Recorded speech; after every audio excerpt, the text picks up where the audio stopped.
আসসালামু আলাইকুম বন্ধুরা, কেমন আছেন? আল্লাহর রহমতে আলহামদুলিল্লাহ আমি বেশ ভালো আছি। বন্ধুরা, আজ আমি ভীষণ লোভনীয় স্বাদের একটা সন্দেশ রেসিপি তৈরি করে আপনাদের সাথে শেয়ার করব। আজ আমি তৈরি করে দেখাবো ছানার সন্দেশ। খুব সহজ পদ্ধতিতে আমি যেভাবে ছানার সন্দেশটা তৈরি করি সেই পদ্ধতিটাই আপনাদের সাথে শেয়ার করব। আশা করছি পাশে থাকবেন, সুন্দর সুন্দর কমেন্টস করে উৎসাহিত করবেন। ছানা সন্দেশ তৈরি করার জন্য প্রথমে আমি ছানা তৈরি করে নেব। তো চুলায় একটা প্যান বসিয়ে দিয়ে আমি এখানে 4 লিটার গরুর দুধ বসিয়ে দিয়ে একটা বলক আসা পর্যন্ত জাল করে দুধটাকে ফুটিয়ে নিব। খুব বেশি জাল করব না, জাস্ট একটা বলক আসা পর্যন্তই কিন্তু দুধটাকে জাল করে ফুটিয়ে নিব। বন্ধুরা, আপনাদের লিকুইড দুধটা যদি ফ্রিজে ডিপে থেকে থাকে তাহলে দুধটাকে আগে নর্মাল করে নিয়ে এরপর আপনারা চুলাতে বসিয়ে দিবেন। তা না হলে কিন্তু যখন আমরা ছানাটা তৈরি করব তখন কিন্তু দুধটা রাবারি হয়ে যাবে, ছানাটা রাবারি হয়ে যাবে। কিছু টিপস আছে, টিপসগুলো ফলো করে আপনারা যদি ছানাটা কেটে নেন তাহলে আপনাদের ছানাটাও কিন্তু পারফেক্ট হবে। এখন আমি এখানে হাফ কাপ নিয়ে নিলাম পানি, টেপের পানি, এবং হাফ কাপ সাথে ভিনেগার দিয়ে দিলাম, হোয়াইট ভিনেগার দিয়ে একসাথে ভালোভাবে মিশিয়ে নিয়ে যখন দুধটা একটা বলক উঠে গেছে সে পর্যন্ত আমি চুলাটা অফ করে দিয়ে এরপর আমি ভিনেগার মিশ্রিত পানিটা এখানে আস্তে আস্তে করে দিয়ে, দেখুন বন্ধুরা, একবারে কিন্তু পানিটা ঢেলে দিইনি, অল্প অল্প করে ঢেলে দিয়ে যখন সবুজ পানিটা বেরিয়ে গেছে ঠিক সে সময় পর্যন্ত আমি একটু নেড়ে চেড়ে এরপর আমি চুলা থেকে ঝটপট করে নামিয়ে একটা সাদা কাপড়ের উপরে ছানাটাকে ঝটপট ঢেলে দিয়েছি। এই কাজটা কিন্তু খুব দ্রুতই করে নিতে হবে, তা না হলে কিন্তু ছানাটা রাবারি হয়ে যাবে। বন্ধুরা, ছানাটা ঢেলে নিয়ে এরপর আমি কিন্তু টেপের নর্মাল পানি দিয়ে ছানাটাকে ভালোভাবে কিছুক্ষণ ধুয়ে নিয়েছি। এতে করে ছানাটা ওভারকুক হয়ে যাবে না এবং ছানাটা কিন্তু সুন্দর পারফেক্টভাবে ঠান্ডা হয়ে আসবে এবং সুন্দরভাবে ছানাটা তৈরি হবে, রাবারি হয়ে যাবে না। ভালোভাবে ছানাটাকে পানিটা নিংড়ে নিয়ে এরপর আমি 1 ঘন্টা একটা স্ট্রেনারের উপরে রেখে দিয়েছি। এতে করে অতিরিক্ত পানিটা আলাদা হয়ে গেছে। 1 ঘন্টা পরে আমি এখন ছানাটাকে একটা প্লেটে ঢেলে নিয়ে হাতে একটু ভেঙে মসৃণ করে নিচ্ছি।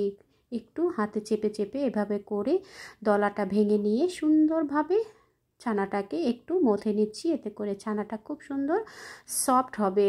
বন্ধুরা, টিপসগুলো যদি আপনারা ফলো করে এই ছানার সন্দেশটা তৈরি করেন আপনাদের ছানাটাও কিন্তু পারফেক্টভাবে তৈরি করে নিতে পারবেন।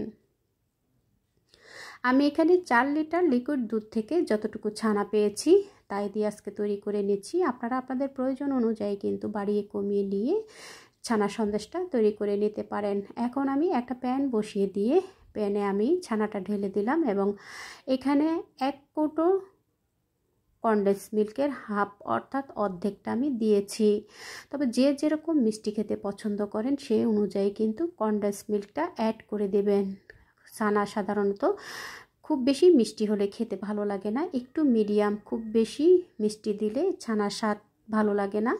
কম করে একটু মিষ্টি দিয়ে যদি ছানাটা তৈরি করা হয়, সন্দেশটা তৈরি করা হয় তাহলে সন্দেশটা খেতে অনেক বেশি টেস্টি হয়। চুলার আঁচ একেবারে লোতে রেখে অনবরত নেড়ে চেড়ে ছানাটাকে এভাবে করে কনডেন্স মিল্কের সাথে জাল করে নেব।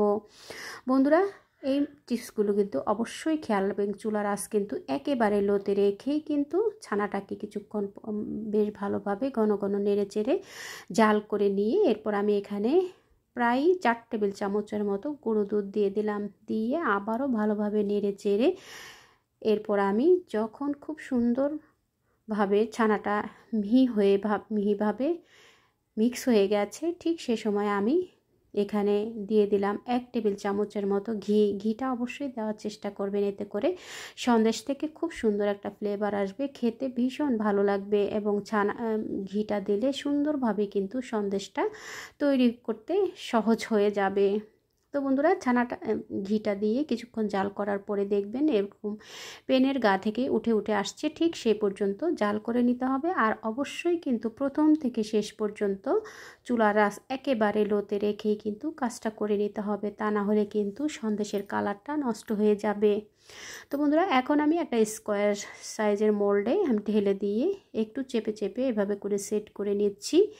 এভাবে ভালোভাবে চেপে চেপে হাতলটা দিয়ে আমি একটু চেপে চেপে দিচ্ছি, এতে করে সন্দেশটা সুন্দরভাবে সেট হয়ে যাবে। এভাবে চেপে দিয়ে এরপর আমি এখানে কিছুটা কাজু বাদাম পেস্তা বাদাম দিয়ে দেব। পেস্তা বাদামটাকে আমি একটু কুচি করে নিয়েছি, আপনারা চাইলে স্কিপ করতে পারেন। পেস্তা বাদামটা আমি দিয়েছি, দেখতেও ভালো লাগবে এবং খেতেও কিন্তু ভালো লাগে। সন্দেশের উপরে একটু গার্নিশিং করে দিয়েছি, আপনারা চাইলে এমনি এমনিও কিন্তু এভাবে গার্নিশিং ছাড়াও কিন্তু সন্দেশটা রাখতে পারেন। তো বন্ধুরা, এভাবে করে আমি বাদাম কুচিটা দিয়ে আবারও একটু হাতলটা দিয়ে চেপে চেপে বসিয়ে দিয়ে 1 ঘন্টা রেখে দিয়েছিলাম। 1 ঘন্টার পরে আমি এখন একটু কেটে দেখিয়ে দিচ্ছি। আপনারা এই 1 ঘন্টা রাখার পরে যখন রুম টেম্পারেচারে চলে আসবে, তারপর আপনারা কিন্তু ফ্রিজের নর্মাল চেম্বারে রেখে আরও 2-3 ঘন্টা রাখার পরে এরপর আপনারা কেটে নিতে পারেন। যেহেতু আমার ফ্যামিলি মেম্বাররা এটা খাওয়ার জন্য, সন্দেশটা খাওয়ার জন্য ব্যাকুল হয়ে আছে, তাই আমি আর ফ্রিজে রাখার সময় পাইনি। রুম টেম্পারেচারে চলে আসার পরেই কিন্তু আমি কেটে নিয়েছি।